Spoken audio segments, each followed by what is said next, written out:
that shortly. I want us to go back to JKIA, where our Health and Science reporter Saada Hassan is still covering that arrival of the 358,700 vaccines is currently happening. Saada will be speaking to the chairperson of the COVID-19 task force, vaccine task force, Dr. Willis Akwale.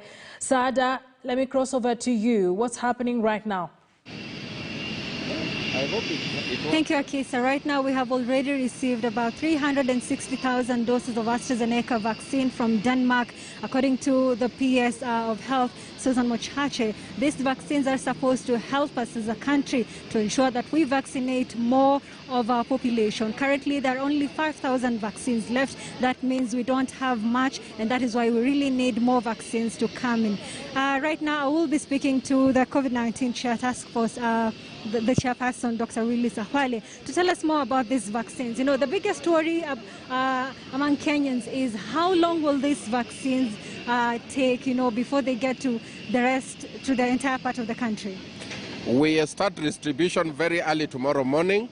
Nairobi facilities can start collecting in the morning. On Wednesday, you can be sure they will be in the regional stores, in the 8 regional stores across the country. They will be there.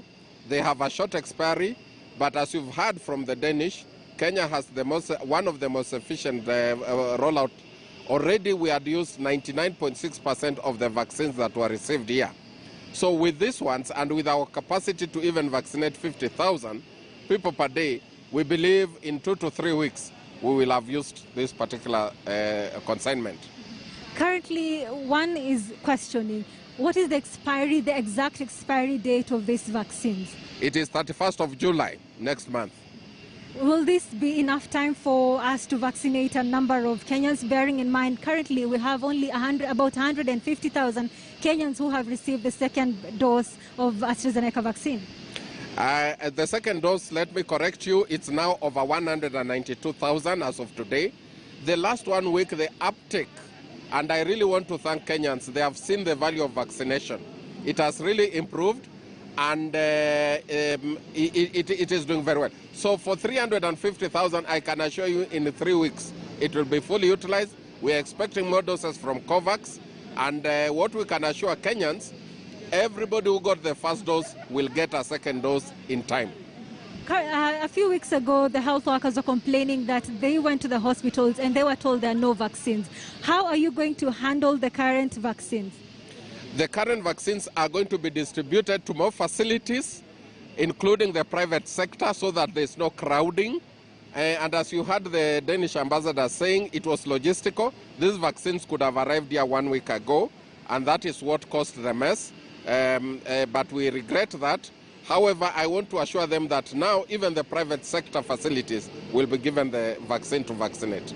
Final question is, the Ministry of Health say that we should be receiving vaccines like Johnson & Johnson. What is the state of this affair? Today we have already signed commitment letters, and the process of procurement is ongoing. We expect to start getting deliveries of 10 million doses of Johnson procured by the government of Kenya in August this year. And that is when we'll scale up to cover more people. Will this include private sector, or this is just government? Kenya is both the public and private sector, NGO and mission hospitals are all being given these vaccines to provide them free of charge to everybody. Thank you so much, Dr. Willis Akwale. You've heard it from him. He says that we should be expecting about 10 million doses of Johnson & Johnson vaccine in the next few months, and this will boost Kenya's vaccination process.